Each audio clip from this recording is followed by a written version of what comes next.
हर रोज एक नई कहानी देखने के लिए चैनल को सब्सक्राइब करें और बेल आइकन दबाना ना भूलें।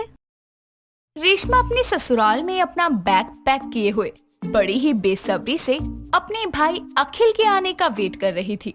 तभी वो अपनी छोटी बहन नविता को फोन करती है और नविता कहती है, हाँ दीदी, क्या हुआ? भाई आए नहीं क्या अभी तक? अरे कहाँ आया है, अभी तक नहीं आया। देखो ना, मैं कब से रेडी होकर बैठी हूँ। कोई नहीं, आते ही होंगे। अब थोड़ा वेट कर लो, नहीं आए तो मुझे दोबारा कॉल कर देना। ठीक है, जैसा तुम कहो। रेशमा इतना कहकर फोन रख देती है। तभी वो देखती है कि अखिल दरवाजे पर खड़ा हुआ हंस रहा है और बोलता है, दीदी आप भी ना थोड़ा सा लेट हो जाऊं तो सांस ऊपर नीचे हो जाती है आपकी। और नहीं तो क्या, हो ना।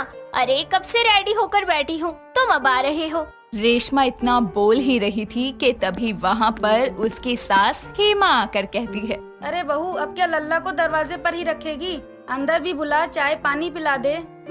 अंदर आ जाओ। इतना कहकर रेशमा अखिल को अंदर बुलाती है और फिर आराम से अखिल सभी के साथ बैठकर नाश्ता करता है। जिसके बाद रेशमा अखिल के साथ जाने लगती है और हेमा के पैर छूकर कहती है, ठीक है माँ जी, अपना ख्याल रखना, खाना और दवाई टाइम पे लेना। हाँ हाँ बहू, सब टाइम पर करूँगी, तू आराम से जा मायके। हेमा की बात सुनकर अखिल और रेशमा वहाँ से चल देती है। कुछ देर बाद रेशमा और अखिल घर आ जाते हैं। रेशमा को देखकर नविता और रेशमा की सबसे छोटी बहन स्वीटी जल्दी से अपनी बहन के गले लग जाती है और स्वीटी बोलती है, दीदी कहाँ रह गई थी आप? कितनी देर लगा दी? आती तो तब ना जब अखिल टाइम पर आता। ये इतनी देरी से आया कि मैं क्या करूं? चलो कोई नहीं, बैठो सभी, मैं जल्दी से सबके लिए शरबत लेकर आती हूँ। नविता गुलाब वाला लाना, रेशमा दीदी को बहुत पसंद है। ठीक है भाई, जैसा तुम कहो। इतना कहकर नविता रसोई में चली जाती है और सबके लिए गुलाब वाला शरबत बना कर ले आती है। ऐसे ही दिन गुजरते जाते हैं। चारों बहन भाई आपस में खूब मस्ती करते हैं। ऐसे ही एक शाम जब अखिल ऑफिस से घर आता है तो थका हारा सा सोफे पर बैठ जाता है। तभी हाथों में पानी का ग्लास लिए स्वीटी आकर कहती है, क्या हुआ भाई, आप ठीक हो ना? हाँ हाँ बस ठीक हूँ, लेकिन पता नहीं क्यों सर बहुत घूम रहा है। अरे अखिल, तुझे तो बुखार है, देख कैसे माथा तप रहा है तेरा। पता नहीं दीदी, बदन बहुत दर्द कर रहा है। नविता दीदी जल्दी आओ, भैया को बुखार है। आ रही हूँ। भाई आप अपना ख्याल नहीं रख सकते हो ना? लो इसे मुंह में रखो। एक काम कर, तू बुखार चेक कर, मैं जल्दी से अखिल के लिए सूप लेकर आती हूँ। हाँ भाई, 101 बुखार है आपको, आप घर नहीं आ सकते थे? क्या कहा, 101? ये लड़का भी ना, अब जब तक तू ठीक नहीं हो जाता ना, ऑफिस नहीं जाएगा तू। अरे अरे बस करो, इतनी चिंता कौन करता है दीदी। नविता स्वीटी मैं ठीक हूँ। अरे थकावट की वजह से हो गया होगा बुखार, ठीक हो जाएगा सुबह तक, इतनी चिंता मत करो। क्यों ना करे चिंता, हम तीनों बहनों के आप एक ही भाई हो। आपसे प्यारा कौन है हमें? माँ पापा के जाने के बाद आपने ही हमें संभाला है, आपसे ही तो हमारी सारी दुनिया है भैया। अरे मेरी छोटी इतनी बड़ी हो गई, इतनी समझदारी की बात करने लगी है। ठीक है, जब तक ठीक नहीं हो जाता ऑफिस नहीं जाऊंगा, घर पर ही रहूंगा। ऐसे ही 1-2 दिन में अखिल पूरी तरह से ठीक हो जाता है और वो फिर से ऑफिस जाने लगता है। तीनों बहनें नहा धोकर तैयार होती हैं और मंदिर में पूजा करके अपनी थाली सजाती हैं और अखिल के पास जाती हैं और सबसे पहले रेशमा कहती है, आने वाले रक्षाबंधन पर तेरे साथ वाली सीट बुक हो जानी चाहिए। तुझे कोई पसंद है तो बता दे, नहीं तो माँ जी के साथ मिलकर मैं रिश्ते देखूं। भाई आप हमेशा खुश रहो, आपकी सारी विश पूरी हो, आपकी उम्र लंबी हो, बस यही है मेरी दुआ। भैया मेरी शादी ना जल्दी मत करना, पहले अपनी शादी करना, उसके बाद मैं अपने छोटे छोटे भतीजा भतीजी को खिलाऊंगी, फिर करना मेरी शादी आराम से। हाँ हाँ हाँ, अच्छा जी ये बात है। ये लो स्वीटी तुम्हारे लिए, नविता तुम्हारे लिए, रेशमा दीदी ये आपके लिए है। शाम को हम सब मूवी देखने जा रहे हैं, रेडी हो जाना। अखिल की बात सुनकर सब खुश हो जाते हैं और शाम को मूवी जाने के लिए रेडी हो जाते हैं। जैसे ही चारों बहन भाई घर से निकलने लगते हैं, तभी अखिल चक्कर खाकर गिर जाता है और ये देखकर तीनों बहनें घबरा जाती हैं और जल्दी से अखिल को लेकर हॉस्पिटल जाती है, जहां पर डॉक्टर अखिल का इलाज करते हैं। और माया नाम की एक डॉक्टर हाथों में फाइल लिए हुए तीनों बहनों के पास आकर कहती है, आप अखिल की बहनें हैं ना? बताइए ना मेरे भाई को क्या हो गया, वो बेहोश क्यों हो गया? भाई ठीक तो हो जाएंगे ना? उन्हें क्या हुआ है डॉक्टर? डॉक्टर प्लीज प्लीज मेरे भैया को जल्दी से ठीक कर दो ना, वो क्यों बेहोश हो गए, होश में क्यों नहीं आ रहे हैं? जी देखिए, आपके भाई को ब्रेन ट्यूमर है और इस बात की खबर उन्हें पहले से थी। क्या? अखिल ने हमें कभी इस बारे में नहीं बताया। बताता कैसे? आप तीनों में उसकी जान बसती है। आपको दुख कैसे दे सकता था वो? इतना सब कैसे जानती हैं आप डॉक्टर? क्योंकि मैं अखिल की डॉक्टर ही नहीं, उसकी गर्लफ्रेंड भी हूँ, माया। इसलिए आप सबको और अखिल को बहुत अच्छे से जानती हूँ। हमें अखिल का ऑपरेशन करना होगा। मैं जानती हूँ कि आप तीनों इस वक्त बहुत दुख में हैं कि अखिल ने आपको सच नहीं बताया, पर वो हर दिन बस इस बात का बोझ लेकर घूमता था कि कहीं उसे कुछ हो गया तो उसकी बहनों का क्या होगा। नहीं नहीं, मेरे भाई को कुछ नहीं होना चाहिए। आप ऑपरेशन करो ना, भाई को ठीक कर दो। देखिए, ऑपरेशन तो हम कर देंगे, लेकिन वो कामयाब होगा या नहीं ये नहीं कह सकते। और अब हालात बेकाबू हैं। अब मुझे जाना होगा, ऑपरेशन की तैयारी हो चुकी है। इतना कहकर माया वहाँ से चली जाती है। आंखों में आंसू लिए रेशमा, नविता और स्वीटी ऑपरेशन थिएटर के बाहर खड़ी रहती है। करीबन 3-4 घंटे बाद माया बाहर आकर कहती है, मुबारक हो, ऑपरेशन कामयाब रहा। अखिल को अब किसी चीज का कोई खतरा नहीं है, वो एकदम ठीक है। अब आप उससे मिल सकती हैं। माया की बात सुनकर तीनों बहनें जल्दी से अखिल से मिलने जाती है और अपनी बहनों को देखकर अखिल की आंखों में आंसू आ जाते हैं और रेशमा उसके आंसू पोंछ कर कहती है, अखिल, आज रक्षा बंधन पर तुम हम तीनों बहनों को रक्षा का वचन देकर अकेला छोड़कर जा रहे थे। जानते भी हो हम कितना घबरा गए थे।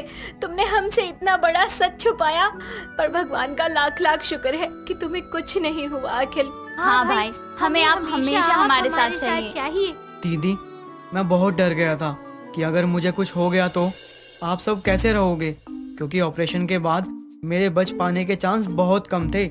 इसलिए मैं यही सोचता था कि जितने भी दिन बचे हैं उनको मैं बस सबके साथ खुशी खुशी बिता लूं। पर देखो ना, आज रक्षाबंधन के मौके पर ही सबको सब कुछ पता चल गया। कहाँ आज के दिन मैं आपकी सबकी रक्षा का वचन दे रहा था, कहाँ आज आप मेरी रक्षा के लिए ईश्वर के आगे गिड़गिड़ा रही हो। अपनी बहनों के आंखों के आंसू देखकर अखिल उन्हें गले से लगा लेता है और कुछ टाइम बाद जब अखिल पूरी तरह से ठीक हो जाता है, तब तीनों बहनें मिलकर माया और अखिल की शादी करवा देती है। देवी सुखी संपन्न परिवार की मुखिया थी, जो 2 बहुओं की सास होने का सुख भोग रही थी। उसके परिवार में किसी चीज की कोई कमी नहीं थी, लेकिन अपनी कंजूसी के चलते वो अपनी बहुओं को छोटी से छोटी चीज के लिए तरसा दिया करती थी। एक रोज उसकी छोटी बहू नवेली किचन में बर्तन साफ कर रही होती है, तो देखती है कि बर्तन धोने का बार खत्म हो गया है। तभी वो हॉल में जाकर अपनी सास को कहती है, सासू माँ, बर्तन धोने का साबुन मंगा दीजिए, खत्म हो गया है। खत्म हो गया? ऐसे कैसे खत्म हो गया? 2 हफ्ते पहले ही तो राशन में लेकर आई थी। सासू माँ, छोटा सा बार 2 हफ्ते चल गया, ये क्या कम है? अभी दूसरा ला दो। अरे फोकट में आता है क्या? जो ला दूं? तुम दोनों के आने से पहले इसी छोटे से बार में मैं पूरे महीने बर्तन धोती थी। तुम दोनों ने कदम रखा है ना, जब से घर में खर्चा बढ़ गया है मेरा। सासू माँ, हम कौन सा बर्तन धोने के बार को नहाने के लिए यूज करते हैं। अब कम से कम जरूरी सामान खरीदने में तो कंजूसी मत दिखाइए। अरे ओ नासपीटी, ज्यादा जुबान नहीं चल रही तेरी। और इस बार ला देती हूँ, लेकिन अगली बार इसे बचाकर इस्तेमाल नहीं किया तो तुम दोनों को घर के बर्तनों में खाना ही देना बंद कर दूंगी। कंचन देवी अपनी कंजूसी के चलते दोनों पर आर्थिक अत्याचार करती। वो बोल ही रही होती है कि तभी उसकी बड़ी बहू वर्तिका अचानक बेहोश होकर गिर पड़ती है। नवेली दौड़कर उसके पास जाती है और कंचन देवी भी उसके अचानक बेहोश होने से हैरान हो जाती है। हाय दैया, ये कैसे गिर पड़ी? दीदी, दीदी, होश में आइए। सासू माँ, आप डॉक्टर को बुलाइए ना। अरे डॉक्टर का खर्चा क्यों बढ़ा रही है? 1 गिलास पानी उड़ेल इस पर, होश में आ जाएगी। नवेली अपनी सास को घूरते हुए बगल में पड़ा पानी का ग्लास लेकर पानी की कुछ बूंदें वर्तिका पर छिड़कती है, पर उसे होश नहीं आता। तभी कंचन देवी के दोनों बेटे अजय विजय ऑफिस से लौट आते हैं और वर्तिका को बेहोश देखकर तुरंत डॉक्टर को कॉल करते हैं। कुछ देर में वर्तिका की जांच कर डॉक्टर उसके माँ बनने की खुशखबरी देते हैं, जिससे सभी घर वाले खुशी से नाचने लगते हैं। जिसके 1 महीने बाद उसकी दूसरी बहू नवेली भी गर्भवती हो जाती है। घर में बच्चे आने की खुशी में अजय विजय अपनी पत्नी को खाने के लिए बाहर ले जाने के बारे में कंचन देवी से बोलते हैं। माँ, हम सोच रहे थे आज हम चारों खाना खाने बाहर चले जाएं। हाँ माँ, इस बहाने नवेली और भाभी का भी मन बहल जाएगा और दोनों थोड़ा बाहर भी घूम लेंगे। तुम दोनों का दिमाग खराब है, पेट से हैं दोनों, क्या बाहर के खाने में फालतू का पैसा फूकना। और वैसे भी जब से खुशखबरी मिली है घर में कुछ ना कुछ ठूस ही रही हैं दोनों दबाकर। हाँ, तो इस हालत में तो अच्छे से ही खाना चाहिए ना। तुम्हें बड़ा ज्ञान है। देखो, इन सब फालतू चीजों में मैं पैसा लगाने से अच्छा है अपने आने वाले बच्चे के लिए कुछ बचत करो। हाँ भैया, माँ सही कह रही है। इस हालत में उनके लिए क्या ठीक है क्या नहीं, ये तो माँ से अच्छा कोई नहीं जानता। इतना कहकर दोनों वहाँ से चले जाते हैं। तभी कंचन देवी खुद से कहती है, हाय हाय, मेरी औलादे तो कतई खर्चीली है, बिना सोचे समझे बस पैसों को पानी की तरह बहाने की सोचते रहते हैं। और इनकी लुगाइयाँ बताओ, वैसे क्या कम खर्चा है उन दोनों का, एक साथ पेट से हो गई। कंजूस कंचन देवी को अपनी दोनों बहुओं के गर्भवती होने की खुशी से ज्यादा उन पर होने वाले खर्च का दुख था। इस तरह 7 महीने का समय बीत जाता है। एक दिन दोनों बहुएं अपनी कंजूस सास से छुपकर किचन में चाट खा रही होती है। तभी अचानक वहाँ कंचन देवी आती है और दोनों को चाट खाता देखकर कहती है, हाँ हाँ महारानियों, ठूसो और अच्छे से ठूसो। तुम्हारी अम्मा इस चाट के पैसे देकर गई है ना। जब से पेट से हुई हो इतना खाती हो तब भी मन नहीं भरता।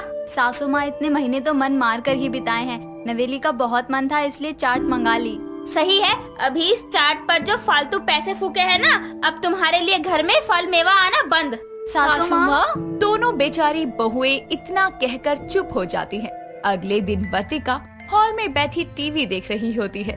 तभी नवेली वहाँ आकर कहती है, दीदी सुनो ना, मैंने अभी अभी इंटरनेट पे देखा कि गर्भवती स्त्रियों को ना गोंद के लड्डू खाने चाहिए, क्योंकि उससे होने वाला बच्चा ना हेल्दी होता है। हाँ कह तो तुम सही रही हो, लेकिन वो लड्डू तो सास अपनी गर्भवती बहुओं के लिए बनाती हैं। यानी फिर तो हमें खाने के लिए नसीब ही नहीं होंगे। अरे पगली, उदास क्यों होती है। मैं सासू माँ से गोंद के लड्डू बनाने के लिए कहूँगी कि 2-4 ही बना दे, लेकिन मेरी प्यारी देवरानी के लिए बना दे। आय हाय, देखो तो दोनों देवरानी जेठानी को गोंद के लड्डू खाने हैं, दोनों को। अरे उसमें लगने वाला मेवा क्या तुम्हारे मायके से आएगा? बात करती है, मेवे इतने महंगे हैं, बात की खबर नहीं है तुम्हें। बस सासू माँ, इस हालत में गोंद के लड्डू बच्चे के लिए बहुत फायदेमंद होते हैं, और फिर हमारे पेट में पल रहा बच्चा भी तो आपका कुछ लगता है ना। सब कुछ होते हुए भी आप हमें क्यों तरसा कर रखती हैं? भूखी नहीं मर रही तुम दोनों। वैसे तुम अनोखी नहीं हो जो पेट से हुई हो। गरीब औरतें कौन से गोंद के लड्डू खाकर बच्चे को जन्म देती हैं? ये दोनों महारानियां तो बस खर्चीले काम ही बताती रहती हैं। अच्छा होता कि इनको पहले महीने में ही इनके मायके भेज देती, कम से कम मेरे पैसे तो बचते।